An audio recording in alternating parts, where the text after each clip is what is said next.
نحمده ونصلي ونسلم على سيدنا ومولانا محمد وعلى آله الطيبين الطاهرين وأصحابه المخلصين المخلصين ومن تبعهم بإحسان إلى يوم الدين. أما بعد، فأعوذ بالله من الشيطان الرجيم. بسم الله الرحمن الرحيم. يا أيها الذين آمنوا اتقوا الله وقولوا قولا سديدا. وقال تعالى في مقام آخر: ولا يجرمنكم شنآن قوم على ألا تعدلوا اعدلوا هو أقرب للتقوى واتقوا الله ان اللہ خبیر بما تعملون. صدق اللہ العلی العظیم وصدق رسولہ النبی الکریم الامین. اللہم صل علی سیدنا و مولانا محمد النبی الامی وعلی آلہ و اصحابہ وبارک وسلم. معزز اور مکرم سامعین و ناظرین، اس سے قبل دو مجلسوں میں حضرت علامہ فضل احمد چشتی صاحب کی طرف سے مجھ پر جو اعتراضات ہیں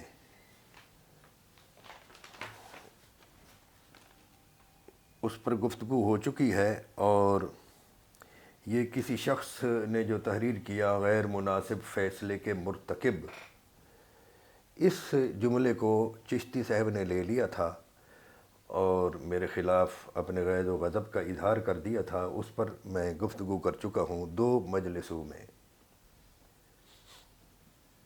آج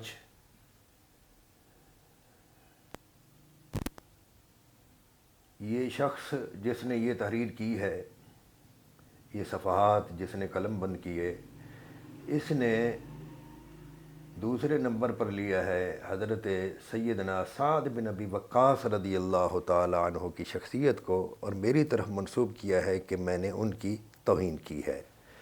کیا توہین کی؟ اس شخص نے لکھا کہ حضرت سعد بن ابی وقاص جو ہیں ظہور فیضی کے مطابق ہزارہا لالچوں والے، یہاں تک لکھا ہے، یعنی ہزارہا لالچوں والے تھے ظہور فیضی کے مطابق.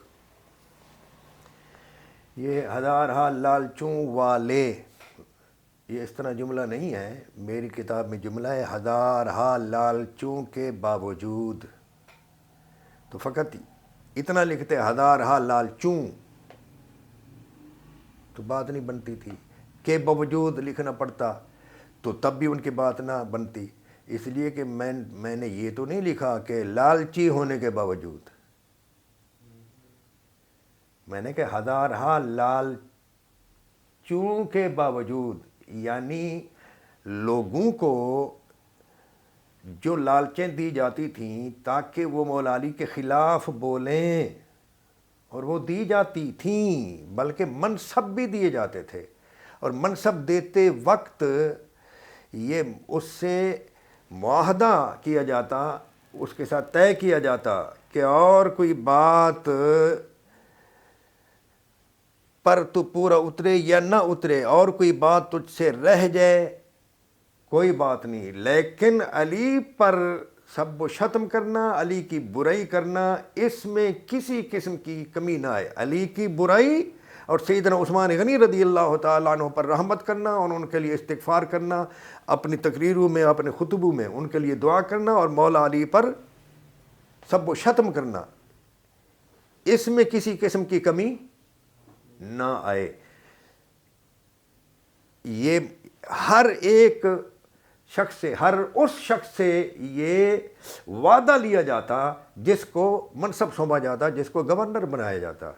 اور مغیرہ بن شعبہ سے بھی یہ معاہدہ لیا تھا، وعدہ لیا تھا معاویہ بن ابی سفیان نے.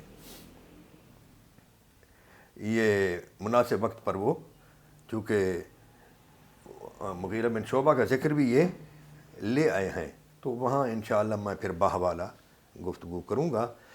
میں نے آیت پڑھی ہے، چونکہ لکھنے والے نے بھی ہزارہا لالچوں والے لکھ کر خیانت کی ہے، اور علامہ چشتی صاحب نے اس شخص کی خیانت کی اتباع کی ہے، تو علامہ چشتی سے بھی خیانت کے مرتکب ہوئے ہیں۔ میں ان کی خدمت میں گزارش کروں گا کہ آپ عالم دین ہیں اور قرآن اور حدیث کو سمجھنے والے ہیں اور پڑھانے والے ہیں، استاد علماء ہیں، کیا آپ کا یوم آخرت پر ایمان نہیں ہے؟ کیا آپ کے سامنے قرآن کریم کی یہ آیت کبھی نہیں گزری کہ اے ایمان والو اللہ سے ڈرو اور سچ کہو؟ مجھ سے اگر دشمنی ہے، پہلی بات تو یہ ہے کہ آپ نے ہمارے خلاف عید و غضب کا اظہار کیا، تو ہم بادل ناخواستہ یہ گفتگو کر رہے ہیں اور آپ کا جواب دے رہے ہیں۔ یہ ہمارا مرغوب اور محبوب مشغلہ نہیں ہے، ہم اپنے لکھنے پڑھنے میں مصروف ہوتے ہیں۔ تو آپ نے میری کتابوں کو بالاستیعاب نہیں پڑھا، ان صفحات کو پڑھ کر شروع ہو گئے اور غیظ و غضب کا اظہار فرمانے لگ گئے، یہ درست نہیں ہے۔ قرآن کریم میں ہے وَلَا يَجْرِمَنَّكُمْ شَنَآنُ قَوْمٍ عَلَىٰ أَلَّا تَعْدِلُوا، اور تمہیں نہ ابھارے کسی قوم کی دشمنی اس بات پر کہ تم عدل نہ کرو۔ قوم کی دشمنی میں عدل چھوڑ دو، اے دلو عدل کیا کرو، ہوا اقرب للتقویٰ، تقویٰ کے یہ بہت قریب ہے۔ واتقوا اللہ، اللہ سے ڈرو، ان اللہ خبیر بما تعملون، اللہ تعالیٰ جو کچھ تم کرتے ہو اس کی خبر رکھنے والا ہے۔ یہ پوچھا جائے گا، فقط دنیا نہیں ہے، مذہب مذہب مذہب مذہب آدمی کھیلے اور مذہبی تعصب میں آخرت کو بھلا دے۔ دنیا میں کسی کے خلاف جس طرح اس شخص نے لکھ دیا کہ اور اس پر نیٹ پر ڈال دیا کہ لوگ اس کو پڑھیں اور فیضی پر چڑھ جائیں، جا کر حملہ کر دیں، اور آپ اس تحریر کو پڑھنے لگ گئے۔ آپ کے پاس تو میری کتابیں تھیں اور میری کتابوں کے شروع میں لکھا ہوا ہے کہ جو کچھ اس میں غلط ہے مجھے آگاہ کرو، میں رجوع کروں گا۔ آپ میرے سرائیکی بھائی ہیں، اور سرائیکی بھائی سے زیادہ مسلمان بھائی ہیں۔ سرائیکیت کو، پنجابیت کو چھوڑو، یہ نعرئی تعصب ہے، آپ مسلمان ہیں۔ تو آپ مجھے کہتے ہیں کہ آپ کی کتاب میں یہ غلطیاں ہیں بھائی، اور آپ خورشید ملت رحمۃ اللہ تعالیٰ علیہ کے مرید ہیں، اور میں نے سنا ہے کہ آپ ہمارے یہ سلسلہ تعلم جو ہے، اس سلسلہ تعلیم و تعلم میں آپ منسلک ہیں، یعنی آپ شاگرد ہیں ہمارے استاد بھائیوں کے، علامہ سعیدی صاحب کے، یا کاظمی شاہ صاحب کے، یا مولانا ارشاد احمد صاحب کے شاگردوں کے شاگرد ہیں، اور آپ ہمارے علاقے کے ہیں، ہماری پٹی کے ہیں۔ یہ آپ نے کیا کیا ہے؟ آپ مجھے بلاتے یا آپ میرے پاس تحریر بھیجتے، آپ نے تو کسی کی تحریر کو پڑھ کر زہر اگلنا شروع کر دیا، یہ علماء کی شان نہیں ہے۔ تو آئیے اب اس جملہ کی طرف۔ میری یہ کتاب ہے شرح خصائص علی، اس سے انہوں نے یہ اس تحریر کرنے والے شخص نے جملہ اچک لیا، اور وہ بھی جملہ بے عین ہی نہیں لیا بلکہ اس کو توڑ مروڑ کر لکھا۔ اور مجھے یہاں ایک آیت یاد آتی ہے کہ یہود و نصارہ جو ہیں وہ اپنی کتابوں کو سامنے رکھ کر بیٹھتے، اور کتاب سامنے ہوتی، کتاب سامنے رکھے جانے کے باوجود سامعین جو بیٹھے ہوتے ان کو دھوکہ دیتے، لکھا کچھ ہوتا اور پڑھتے کچھ وہ اور۔ وَإِنَّ مِنْهُمْ لَفَرِيقًا يَلْوُونَ أَلْسِنَتَهُمْ بِالْكِتَابِ، زبانوں کو توڑ مروڑ کر پیش کرتے اور وہ الفاظ نکالتے جو ان کے مطلب کے ہوتے، ان کے دشمن کے خلاف ہوتے، ان کے مطلب کے ہوتے، جس سے وہ پیسے بٹورتے، اپنے طرفداروں کو خوش کرتے، اپنے دشمنوں کو ٹھکانے لگاتے، اور توڑ مروڑ کر لوگوں کو اشتعال دلاتے، اپنے حق میں کرتے دوسروں کے خلاف کرتے، لوگوں کو اپنے حق میں کرتے دوسروں کے خلاف کرتے، توڑ مروڑ کر پیش کرتے، تاکہ لوگ سمجھیں لِتَحْسَبُوهُ مِنَ الْكِتَابِ کہ جو کچھ یہ بول رہا ہے یہ کتاب سے ہے، وَمَا هُوَ مِنَ الْكِتَابِ اور وہ کتاب سے نہیں ہوتا تھا۔ انہوں نے بھی یہی کیا ہے، اس نے لکھ دیا کہ ظہور فیضی کی یہ کون جائے گا شرح خصائص علی خریدے گا، پھر اس کو دیکھے گا، پھر اس کو پڑھے گا، نہیں، گوگل سے نیٹ سے میری یہ تحریر پڑھے اور بس خنجر لے کر ظہور فیضی کی طرف بھاگ پڑے۔ یہ علامہ صاحب بھی یہی کرنا چاہتے ہیں، اور وہ تحریر کرنے والا شخص جو ہے وہ بھی یہی کرنا چاہتا ہے۔ اللہ ہدایت دے۔ آئیے حقیقت کیا ہے، یہ کتاب ہے اور کتاب میں عنوانات ہوتے ہیں، اور یہ کتاب حدیث کی ہے، حدیث میں جو کچھ آتا ہے اس کے نیچے پھر اس کی شرح کی جاتی ہے، جو کہ میں نے شرح کی ہے۔ اب یہ اس میں ایک حدیث نمبر ہے 89 شرح خصائص علی میں، ابو اسحاق الحوینی کا جو متن خصائص علی ہے نا، ابو اسحاق الحوینی کی تحقیق کے ساتھ امام نسائی رحمۃ اللہ تعالیٰ علیہ کا جو متن ہے خصائص امیر المومنین علی ابن ابی طالب کا جو متن ہے، اس پر جو تحقیق ہے ابو اسحاق الحوینی کی، اس کی ترکیم کے مطابق، اس کی نمبرنگ کے مطابق حدیث نمبر ہے 89، ہاں جی 89، جس کو ہم کہتے ہیں 99۔ اس میں ایک حدیث ہے، حدیث حسن ہے سند کے لحاظ سے، جو کہ ابو بکر بن خالد بیان کرتے ہیں کہ میں نے حضرت سعد بن مالک یعنی سعد بن ابی وقاص رضی اللہ تعالیٰ عنہ سے ملاقات کی، تو مدینہ شریف میں انہوں نے مجھے فرمایا کہ ہمیں معلوم ہوا ہے کہ ہمیں بتایا گیا ہے کہ تم لوگ، وہ جہاں کے تھے ابو بکر بن خالد، وہاں کے لوگ، تم لوگ علی کو برا کہتے ہو؟ تو انہوں نے کہا ہاں یہ ہم کرتے تو ہیں۔ تو آپ نے فرمایا تو بھی کرتا ہے؟ تو اس نے کہا جی معاذ اللہ، میں نہیں کرتا، بہرحال آپ نے جو سن رکھا ہے کہ ہمارے شہر میں، ہمارے گاؤں میں جہاں کا میں ہوں وہاں یہ ہوتا ہے، لیکن میں نہیں کرتا۔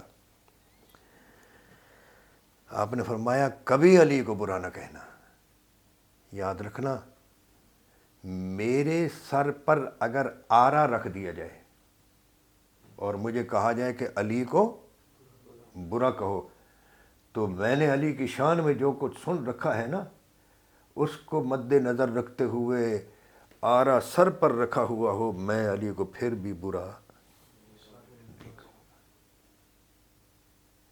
یہ کیوں کہا آرا؟ اس کا مطلب ہے کہ ایک دباؤ ہوتا تھا لوگوں پر کہ علی کو برا کہو۔ اس حدیث کی تشریح میں، یہ عربی اس حدیث کی جو ہے، علامہ چشتی صاحب نے تو حوالہ دیا نا صفحہ نمبر 501 کا، یہ حدیث ہے 499 پر، اس کا متن، عربی متن 499 پر ہے، اس کا ترجمہ جو ہے صفحہ نمبر 500 پر ہے، اس کے حوالہ جات بھی، پھر یہ حدیث کس پے کی ہے، اس کا حکم بھی صفحہ 500 پر ہے۔ اس کا حکم، حوالہ جات وغیرہ بیان کرنے کے بعد میں نے اس کی شرح شروع کی ہے، تو میں نے ایک عنوان قائم کیا ہے، سعد بن ابی وقاص رضی اللہ عنہ کی احتیاط۔ یہ ہے ہیڈنگ۔ نیچے ہے جو میں نے لکھا ہے وہ آپ کے سامنے پڑھ رہا ہوں، قارئین سے معذرت کے ساتھ کہ پورا نہ پڑھا جائے تو بات واضح نہیں ہوگی، آپ کتاب بھی لے کر پڑھ سکتے ہیں۔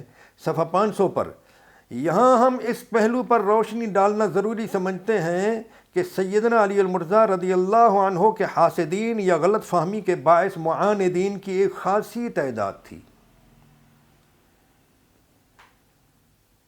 یہ اس تحریر میں ایک جملہ متردہ، علامہ ابن تیمیہ لکھتے ہیں کہ کثیر صحابہ حضرت علی کے ساتھ بغض رکھتے تھے، انہیں برا کہتے تھے اور ان سے لڑتے تھے۔ کثیر کا لفظ ہے، یہ میں لکھ چکا ہوں اپنی ایک کتاب میں جو آئندہ چھپے گی۔ تو آگے یہ پڑھیں، تحریر سنیں۔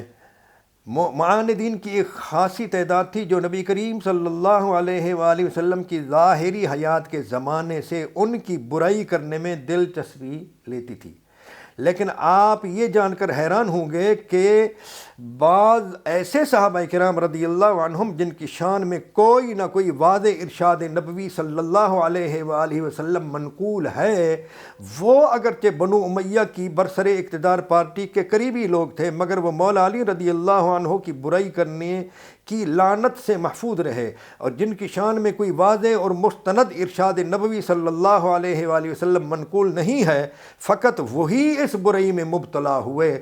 بطور نمونہ چند مثالیں ملاحظہ ہوں۔ اب مثلا اسی حدیث کے مرکزی راوی سیدنا سعد بن ابی وقاص رضی اللہ عنہ کی شخصیت دینی میں غور کیجئے۔ ہرچند کہ وہ جناب معاویہ کے قریبی ساتھی تھے، مگر چونکہ ان کا دینی مرتبہ مسلم و معلوم ہے اور ان کا شمار عشرہ مبشرہ میں ہوتا ہے، اس لیے وہ شیعان معاویہ پارٹی میں شمار ہونے کے باوجود اور ہزارہا لالچوں کے باوجود نہ صرف یہ کہ خود مولا علی کے خلاف زبان کھولنے سے اجتناب کرتے تھے، بلکہ کسی دوسری زبان کے کھلنے پر بھی مشتعل ہو جاتے تھے، جیسا کہ گزشتہ صفحات میں حدیث نمبر 9 کے تحت لکھا جا چکا ہے۔ اور تو اور انہوں نے جناب معاویہ کو بھی ٹوک دیا تھا اور اپنی چادر کندھے پر ڈالتے ہوئے جناب معاویہ کی مجلس سے اٹھ کر یہ کہتے ہوئے چلے گئے تھے کہ آئندہ میں تمہارے ساتھ نہیں بیٹھوں گا۔ اب اس پیراگراف میں کہاں ثابت ہوتا ہے کہ میں نے سعد بن ابی وقاص کو کہا کہ وہ ہزارہ لالچوں والے تھے؟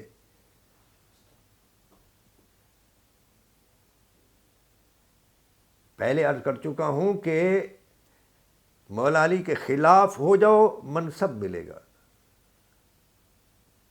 پیسے تو الگ بات ہے، عہدہ ملے گا، سمجھ گئے؟ تو یہ لالچیں نہیں ہیں۔ پیسوں کی آفر کی گئی عبد الرحمن بن ابی بکر کو، عبداللہ بن عمر کو، سمجھ گئے؟